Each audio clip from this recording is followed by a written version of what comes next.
Mesdames et messieurs, bonjour et bienvenue dans votre journal de 15 heures. Voici les titres de ce journal. Le président Guelleh a reçu les lettres de créance de 3 nouveaux ambassadeurs.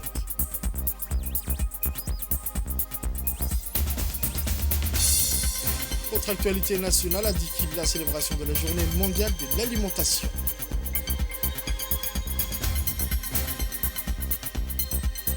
Une nouvelle mondiale à présent au Nigeria, plus de 140 morts dans l'explosion camion-citerne. Les détails dans ce journal de 15 heures.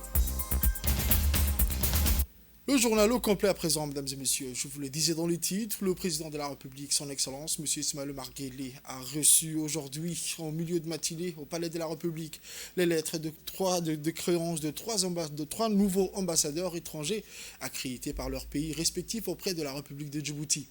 Il s'agit du nouvel ambassadeur de la République algérienne auprès de la République de Djibouti, M. Mohamed Nasser Bessaklia.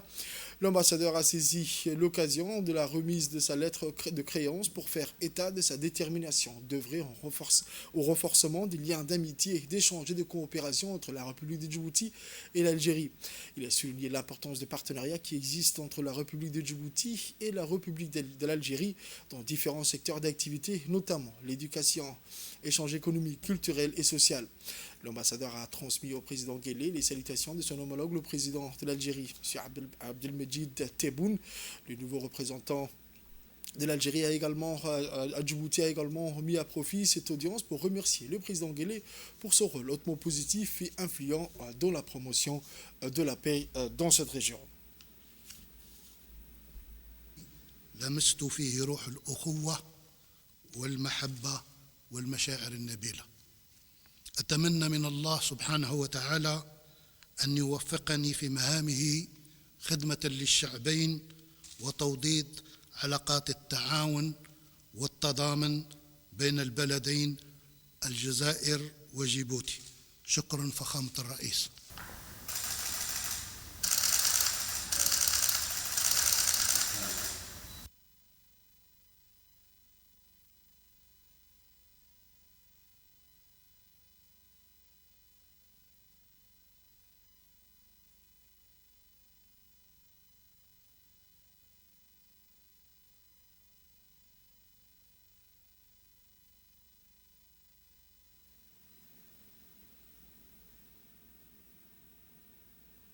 Ensuite, le président Guelleh a également reçu la lettre de créance de la nouvelle ambassadrice de l'Union européenne à Djibouti, Mme Denisa Elena Ionet.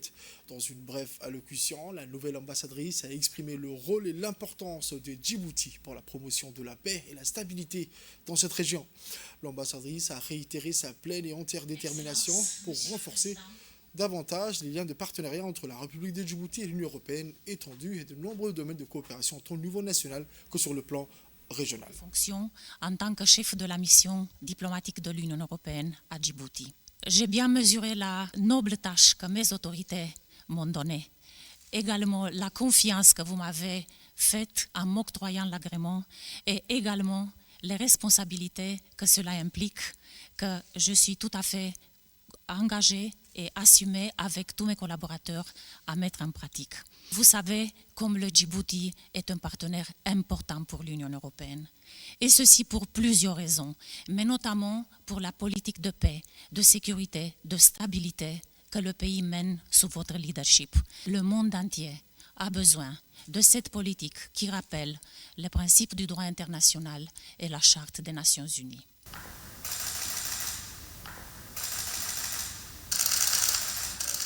La nouvelle représentante de l'Union européenne à Djibouti a ensuite mis à profit au cours de cette audience l'importance et le rôle majeur de Djibouti pour l'Union européenne, pour renforcer la paix et la stabilité dans cette région qui connaît des défis sécuritaires, mais aussi le renforcement des partenariats entre la République de Djibouti et l'Union européenne en matière de développement économique de Djibouti.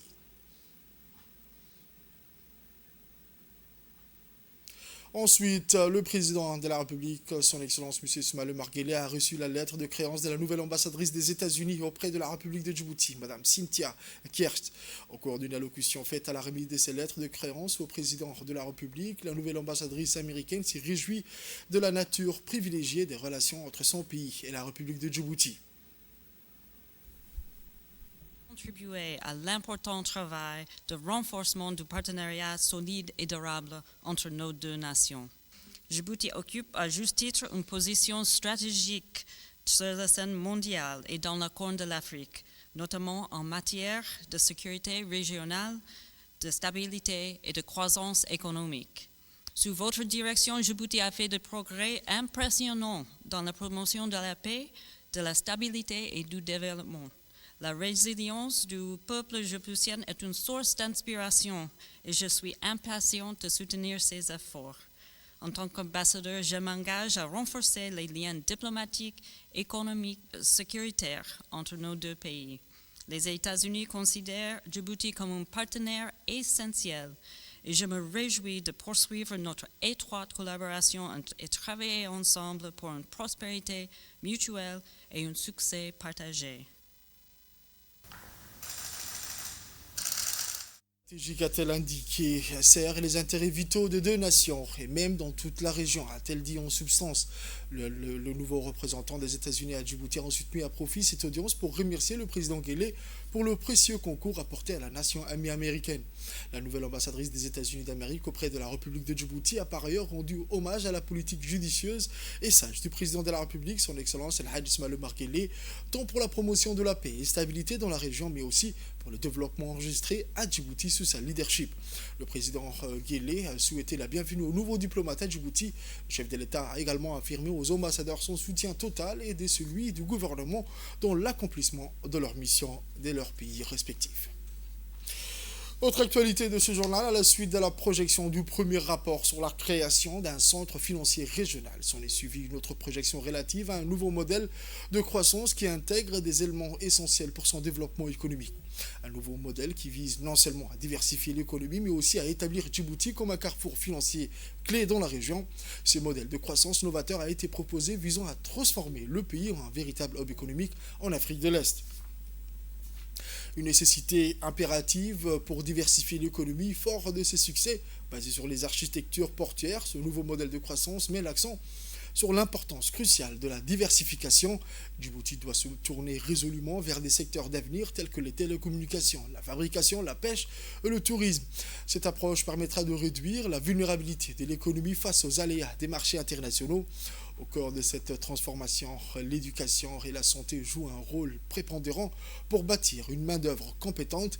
Il est essentiel d'améliorer la qualité des formations et d'assurer l'accès à des soins de santé de qualité. En investissant dans le capital humain, Djibouti se prépare à relever les défis de demain. Le secteur privé n'est pas en reste. Il est le véritable moteur de l'économie avec la création d'un nouveau centre financier. Le gouvernement va faciliter l'accès au financement, encourageant ainsi l'entrepreneuriat et stimulant l'innovation. Ces deux secteurs sont indispensables pour générer des emplois durables et pérennes. Dans ce fait, il est impératif que Djibouti identifie ses avantages comparatifs en se spécialisant dans des produits de niche comme certaines ressources halieutiques et des biens manufacturés. Le pays pourra solidifier sa place dans la chaîne de valeur mondiale. C'était hier que Djibouti a franchi une étape décisive dans son ambition de devenir un hub financier régional avec la tenue d'une réunion de haut niveau au Kempinski Palace présidée par le ministre des Finances, son Excellence M. Ilyas Moussa Dawale. Cet événement s'inscrit dans le cadre de la stratégie du gouvernement visant à diversifier l'économie du pays et à renforcer son rôle sur la scène internationale conformément à la vision Djibouti 2035. La réunion a rassemblé des représentants des grandes institutions financières telles que la Banque africaine de développement et les cadres des institutions bancaires ainsi que des acteurs clés du secteur privé. L'objectif principal de cette rencontre était de définir les stratégies nécessaires pour mettre en place un centre financier régional à Djibouti en s'appuyant sur un écosystème financier solide et attractif, capable de soutenir la croissance et de diversifier les ressources des revenus. Au cœur des discussions figurait la nécessité de mobiliser des ressources financières pour moderniser les infrastructures existantes et promouvoir l'innovation dans les secteurs financiers. Le ministre a souligné l'importance de renforcer le marché monétaire tout en développant de nouveaux services financiers adaptés adaptée aux besoins des Djiboutiens et de la région.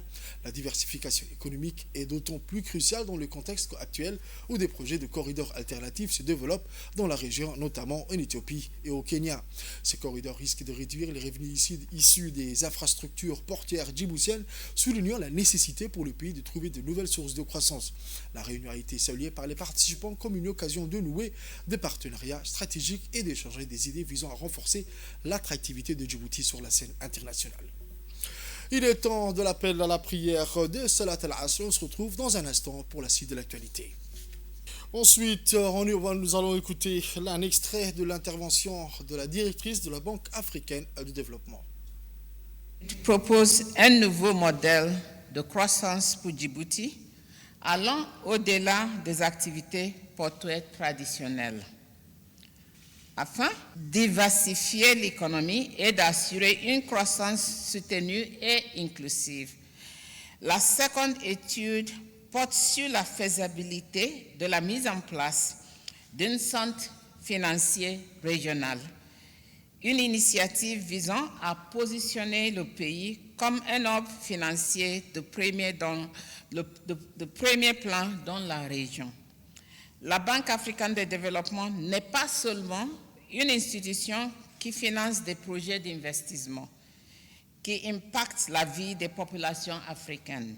Notre rôle également, en tant que banque de savoir, est de créer des connaissances alignées sur la demande de nos pays membres, comme le Djibouti. Mesdames et messieurs, le lancement de ces études intervient à un moment où Djibouti procède à la revue de son programme national de développement, Djibouti ici, 2020 à 2024. Cet exercice de revue est essentiel parce qu'il permet de mesurer les avancées réalisées depuis 2020 dans la mise en œuvre de ces programmes, mais aussi d'analyser les défis persistants, notamment au niveau des inégalités socio-économiques et du modèle de croissance du pays. Nous sommes convaincus que les recommandations des deux études qui seront lancées aujourd'hui enrichiront les réflexions en cours pour la préparation du prochain plan national de développement 2025 à 2029. Le ministre Ilyas Moussa Douale a quant à lui insisté sur l'urgence d'accélérer les investissements dans des secteurs stratégiques comme l'industrie manufacturière, les télécommunications, la pêche et le tourisme. On écoute. Djibouti, pendant ce temps, a eu, tout au moins pendant les 2 dernières décennies, une situation et une croissance économique continue, forte, avec des gains sur beaucoup d'indicateurs au niveau socio-économique, macroéconomique, etc.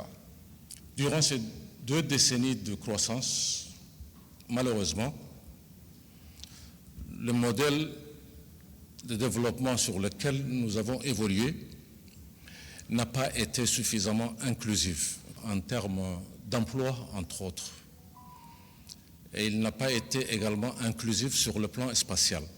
C'est vous dire combien, dans l'avenir, les défis sont importants et sont nombreux. Et c'est à cela que nous devons aujourd'hui d'inverser la tendance, de s'assurer que notre développement puisse être résilient. On sait que par rapport à donc ces différents défis, les jeunes sont de plus en plus nombreux également en République de Djibouti. Ces jeunes, ils sont de plus en plus éduqués. Malheureusement, et pendant ces temps, notre modèle est resté sur la base d'un modèle économique dual. Une économie très moderne, très puissante, tirant l'essentiel de cette croissance dont nous avons parlé, et une autre économie traditionnelle, faible, mal organisée, principalement informelle. Il n'y a pas encore cette interaction entre ces 2 économies. Donc la question qui se pose aujourd'hui à nous, et c'est ce que cette étude, entre autres, essaye d'apporter, est-ce qu'il y a d'autres possibilités? Sommes-nous en mesure d'inverser ces tendances? de profiter de tout le potentiel que Djibouti dispose.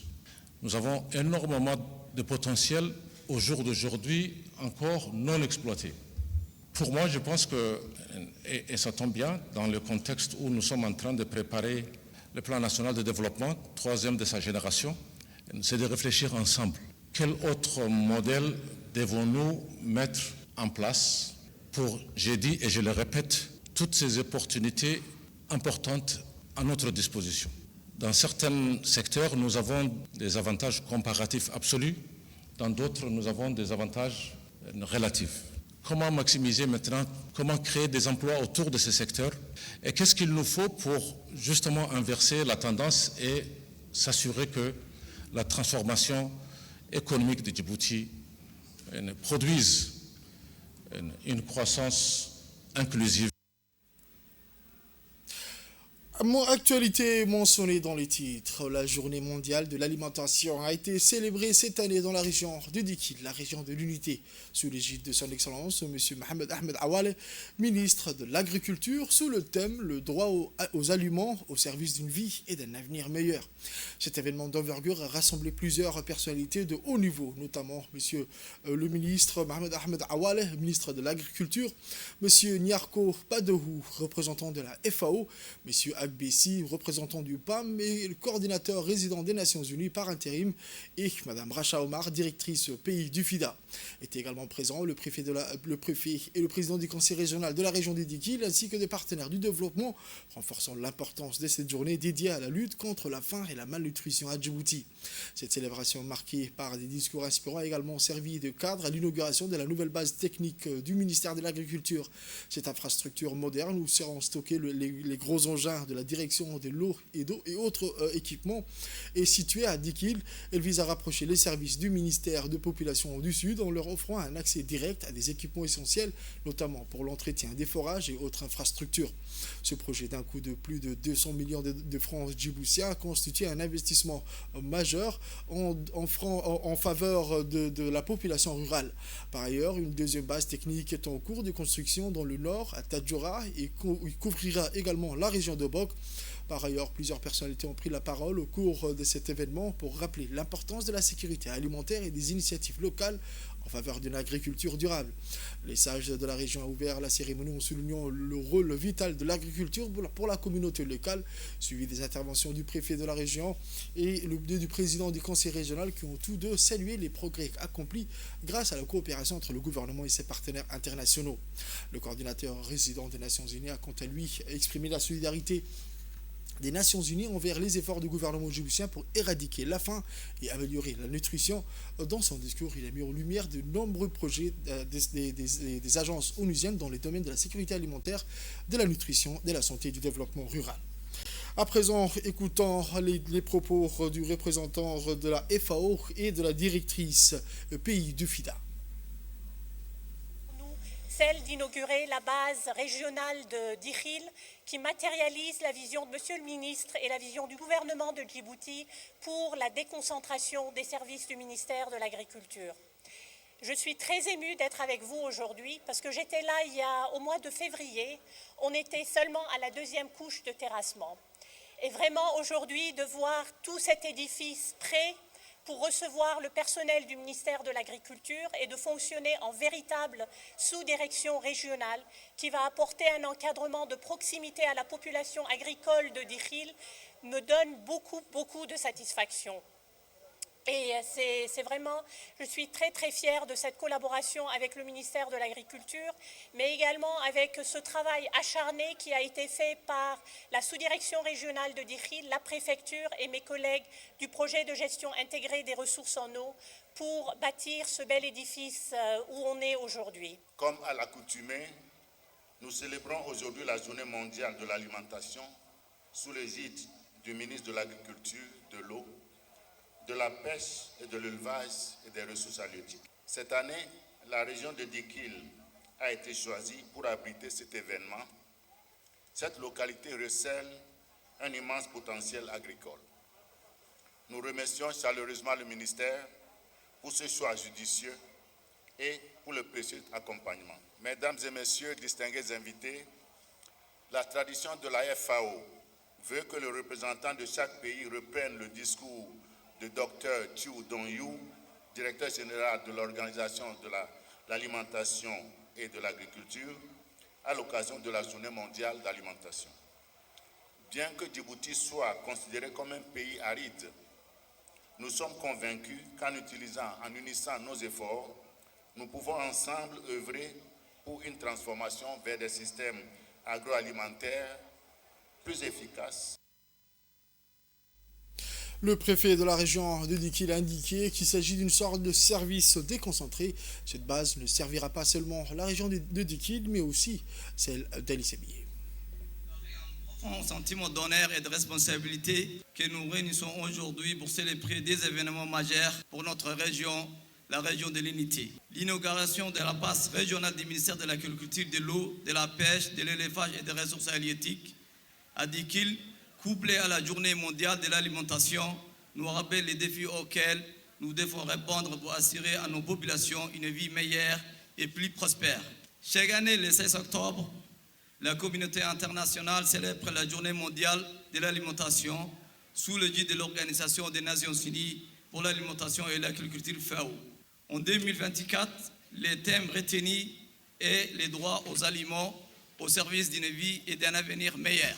Ce thème incarne notre devoir collectif de garantir à chaque citoyen un accès équitable à une alimentation saine en tant que droit fondamental. Notre pays et en particulier notre région de Dikil, riche de ses ressources naturelles, doit se positionner en exemple dans la réalisation de ses objectifs vitaux.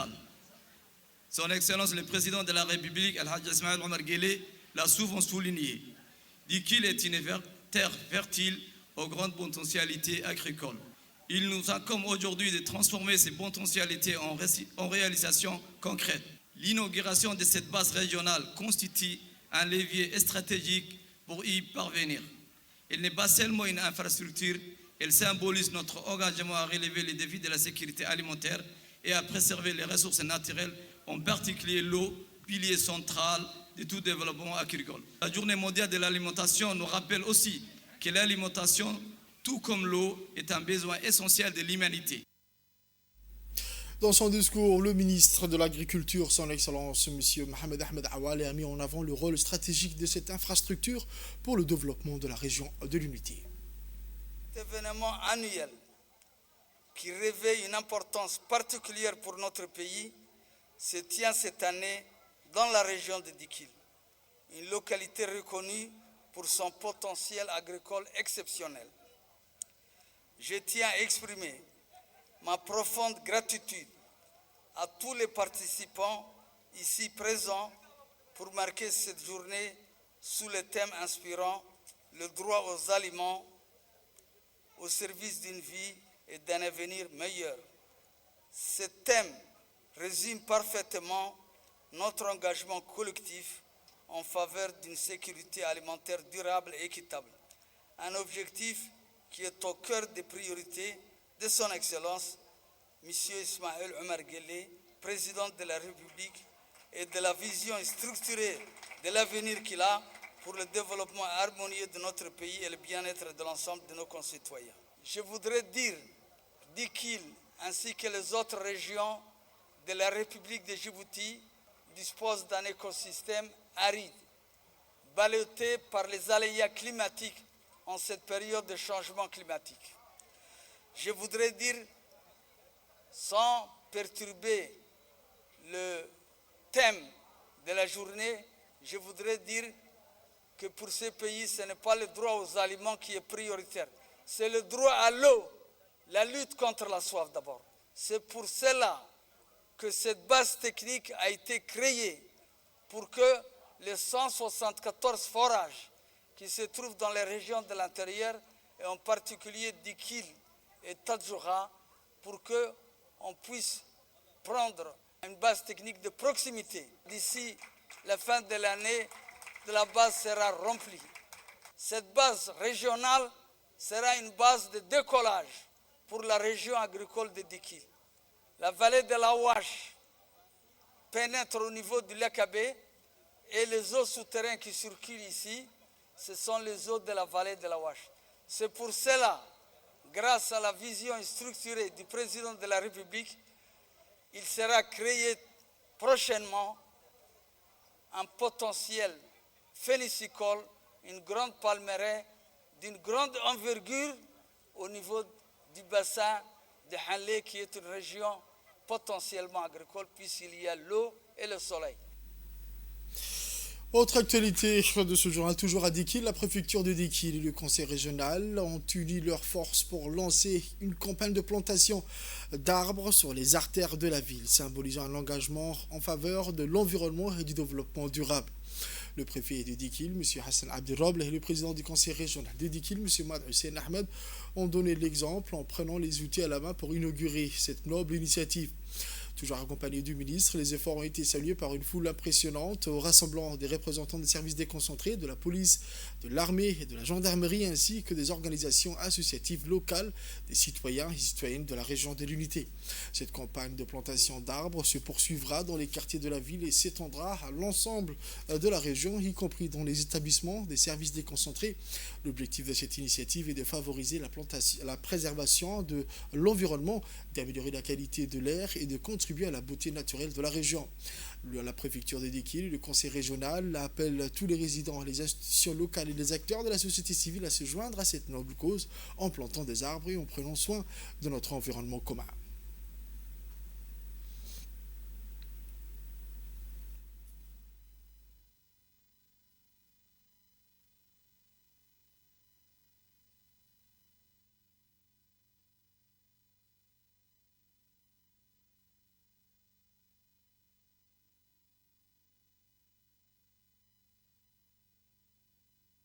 Assalamu alaikum wa rahmatullahi wa barakatuh. Bon, nous avons assisté aujourd'hui ici à une journée, à la journée mondiale de l'alimentation, qui est communément et traditionnellement célébrée le 16 octobre. Nous avons procédé aussi à l'inauguration d'un centre du ministère de l'Agriculture consacré au génie rural et bien sûr au stockage des produits agricoles. Nous avons accueilli les différents responsables, les ministres de l'agriculture, en tant qu'agriculteurs et aussi président de la coopérative de Gobaad. Je crois que ce centre nous permettra, nous facilitera beaucoup de choses. Il nous permettra de faire face aux pannes hydrauliques et aussi à des défis agricoles. Nous demandons aussi à ce que tout ce qui est prévu pour la région de Dikil, en matière d'aide agricole, soit stocké ici et distribué à partir de là. Ça nous permettra de gagner du temps et en fonction de nos besoins. À Genève à présent, où l'Union interparlementaire a ouvert les travaux de sa 149e assemblée du 13 au 17 octobre 2024. Une délégation parlementaire conduite par l'honorable Nimo Bulhan Hussein et composée des honorables Elmi Mahabou Aïs, Hassan Adenguid et Abdallah Mohamed Roufa participent en ce moment aux différents événements de cette institution parlementaire internationale. La délégation est accompagnée par le secrétaire général de l'Assemblée nationale, l'ambassadeur Ismaël Goulal Boudine. Le Forum des femmes parlementaires est le principal événement qui a lancé les activités de cette session de l'UIP le dimanche 13 octobre 2024. L'honorable Imam Bulhan a activement contribué à la thématique retenue cette année, à savoir l'impact de l'intelligence artificielle au service de la démocratie, des droits de l'homme et de l'état de droit. Par la suite, les travaux de la séance publique ont débuté le 14 octobre 2024 et se dérouleront tout au long de la semaine avec l'adoption de plusieurs projets de résolutions. Autre actualité, toujours nationale, le directeur général de PDSA DMP, M. Jama Ibrahim Darar, et une délégation importante a été invitée à participer à la conférence intitulée Atelier d'optimisation de la chaîne d'approvisionnement qui s'est tenue le 8 et 9 octobre 2024 à Houston, Texas. Cet événement a eu pour objectif de montrer les défis liés au mécanisme global du transport de la chaîne logistique avec l'ensemble des difficultés liées au processus de l'acheminement du cargo vers la destination finale. Le directeur général de DMP, M. Jama Ibrahim Darar, a eu l'honneur de faire une présentation de nos ports en tant que plateforme régionale et internationale afin de démontrer que le DMP est un facteur clé pour l'acheminement des produits d'aide alimentaire de l'USAID destinés à la région et aussi pour affirmer le rôle primordial que Djibouti joue pour améliorer la chaîne logistique à travers la Corne de l'Afrique. Finalement, cette rencontre entre différentes entités portière a permis d'échanger des discussions fructueuses sur le système d'amélioration de cette chaîne d'approvisionnement. Direction Obok à présent, où le mercredi 16 octobre 2024, l'association obokoise pour le développement a organisé un atelier de lancement du projet d'appui à la coopérative des femmes pêcheurs d'Obok. Ce projet, financé par l'ambassade de France à travers le fonds Équipe France pour les EEC, vise à appuyer l'autonomisation économique des femmes pêcheurs en renforçant leurs capacités matérielles et techniques.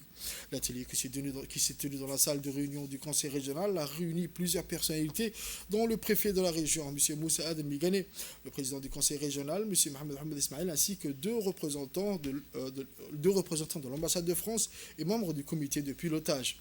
Le projet, dans les activités, inclut la fourniture de congélateurs et éclairage solaire, des glacières pour les transports de poissons, des GPS pour localiser les bons de poissons, ainsi qu'une série de formations en gestion de projets, gestion des affaires entrepreneuriales et marketing numérique, qui visent à transformer de manière significative les conditions de travail des femmes pêcheurs tout en stimulant leur intégration dans le marché local et régional.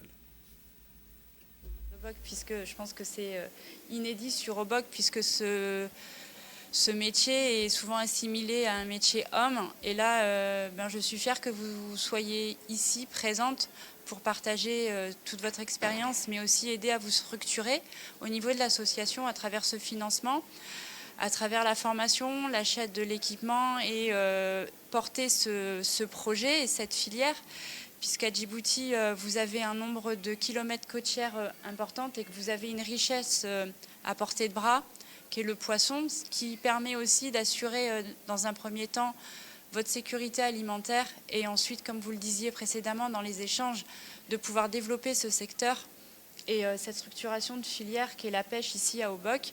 Venu au niveau des familles et du village et de la ville et de pouvoir porter les couleurs d'Obok déjà à Djibouti et aux alentours à l'extérieur. On écoute un extrait de l'intervention du président du conseil régional d'Obok. Aujourd'hui, vous savez, les autorités régionales et préfectorales que nous sommes toujours aux côtés de ces genres d'initiatives. C'est très important pour nous. Obok, avant tout, c'est une région de pêche. C'est une région de pêche. C'est une région où aujourd'hui la pêche est au niveau artisanal. Aujourd'hui, il y a juste le pêcheur, il ne capture pas autant de poissons qu'il le voudrait, qu'il le pouvait, pour plusieurs raisons. La première des choses qui revient souvent, c'est que quand on capture ces poissons et que les poissons étant un produit qui périt très vite, il faut qu'il y ait donc un marché. Donc Obok, c'est un petit village, c'est une petite ville pour le moment. Et l'idée que les jeunes femmes et les femmes qui sont ici exprimées, c'est de pouvoir exporter, c'est de pouvoir vendre les poissons obokois. D'abord, donc à l'intérieur de Djibouti, donc aux régions du sud comme Addis Abeba, comme Dikil, ou après aussi donc aux pays donc avoisinants comme l'Éthiopie et le Yémen aussi, là où vraiment les poissons sont trop prisés. Et les dernières choses qu'on peut demander également à l'ambassade de France, c'est que vraiment ce genre de projet ne puisse pas s'arrêter à ce niveau-là, mais qu'on puisse donc aller dans une deuxième phase où on va étendre. Ça pour nous, ce sera une phase pilote. Mais une fois que ces projets, ces rapporteurs, qu'on réfléchisse ensemble, on va vous appuyer pour aller encore plus loin et pour vraiment donc demander des équipements qui sont plus importants pour que le pêcheur et les femmes qui font la pêche vivent donc décemment de leur métier. Donc je réitère encore une fois mes remerciements à l'ambassade, à l'endroit de l'ambassade de France qui est représentée ici. Donc un grand merci aussi à M. le préfet qui est toujours à côté de nous, parce que le conseil régional, dans son plan de développement régional, l'appui aux femmes, l'appui à la pêche est très important. Voici ensuite les propos du préfet de la région d'Obok, M. Moussa Adel Migane. Projet puisqu'à Mata Dumarka ay ka qayb galeen coopérative dumarka dhanka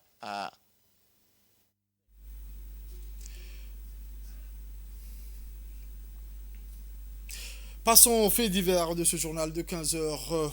Un acte de vandalisme organisé a été perpétré sur l'ancien rail du chemin de fer dans le tronçon dans le secteur d'Aheta, d'Asbio. Suite à des informations recoupées, la police détachement d'Addis Abeba s'est rendu dans ce secteur pour constater le dégât. Sur place, les forces de l'ordre ont observé que certaines sections des rails avaient disparu, tandis que d'autres zones D'autres zones les traversent ainsi que leurs boulons avaient été enlevés. Il apparaît que les malfaiteurs découpent les rails, les traversent dans le but de les revendre sur le marché noir de la ferraille. Et grâce à l'intervention rapide de la police d'Ali Sébié, des individus impliqués dans ces actes ont été arrêtés à l'issue de l'enquête. Ils seront prochainement traduits devant la justice pour répondre de leurs actes. Ce vandalisme soulève des inquiétudes quant à la sécurité des infrastructures et à la préservation du patrimoine ferroviaire local. Le chef de la police détachement d'Ali Sébié, lieutenant Moussa Douxi Bile, a émis un avertissement clair et met en garde à toute personne tentée de commettre des actes de vandalisme après les récents événements sur l'ancien rail du chemin de fer. Les autorités soulignent que de telles actions illégales seront sévèrement punies. La police encourage la population à signaler toute activité suspecte afin de protéger les infrastructures et préserver le patrimoine local. Le vandalisme n'est pas seulement un délit, mais il compromet également la sécurité et le bien-être de la communauté. Dégâts. Des sections de rails manquent dans certains endroits. Les malfaiteurs découpent les rails et les traversent pour les revendre au kilo dans le marché noir de la ferraille. Des individus impliqués dans ces affaires sont arrêtés et à l'issue de l'enquête en cours, ils seront présentés devant la justice. La police met en garde toute personne qui serait tentée de reproduire de tels actes. Le directeur général de la police nationale et le préfet de la région d'Ali Sébié ont mis à leur disposition tous les moyens nécessaires afin de mettre fin à ces agissements et d'arrêter les auteurs.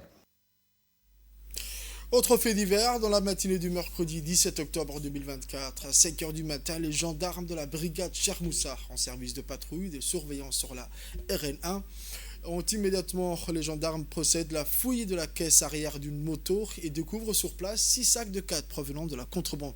Les investigations entreprises par les enquêteurs mettent la lumière que ces marchandises étaient sur le point d'être écoulées sur le marché. La valeur marchande de ce produit s'élevait à 1 million de francs de Djibouti. À l'issue de cette saisie, les gendarmes participent avec des agents de la douane à la destruction de cette marchandise. Il est à rappeler que les produits de la contrebande constituent un manque à gagner à l'économie du pays. Conformément au texte en vigueur le propriétaire de la marchandise sera traduit devant la justice pour intrusion des produits non taxés sur le territoire national. Quant à la moto au tricycle, fait l'objet d'une saisie immédiate, a indiqué M. Suleiman. Aux nouvelles mondiales, je vous le disais dans les titres, plus de 140 personnes, dont des enfants, ont été tuées et des dizaines d'autres blessés au Nigeria après qu'un camion-citerne d'essence renversé a explosé en flammes alors qu'il tentait de récupérer le carburant qui s'écoulait du véhicule, ont annoncé mercredi les services d'urgence. L'explosion s'est produite après minuit dans la ville de Majia, dans l'état de Jigawa, après que le conducteur du camion-citerne a perdu le contrôle de son véhicule alors qu'il circulait sur une autoroute à proximité de l'université, a déclaré le porte-parole de la police, Lawan Adam. Les accidents mortels de camions-citernes sont fréquents au Nigeria, le pays le plus peuplé d'Afrique. Il est également fréquent que des personnes récupèrent du carburant auprès de tels accidents. Les habitants qui ont entendu parler des derniers accidents se sont précipités sur les lieux et ont récupéré du carburant, déclenchant un gigantesque brasier qui a tué 94 personnes sur place, a déclaré toujours M. Adam. C'est tout pour ce journal de 15 h, mesdames et messieurs. Merci à vous de l'avoir suivi et restez avec nous pour la suite du programme sur Télé Djibouti.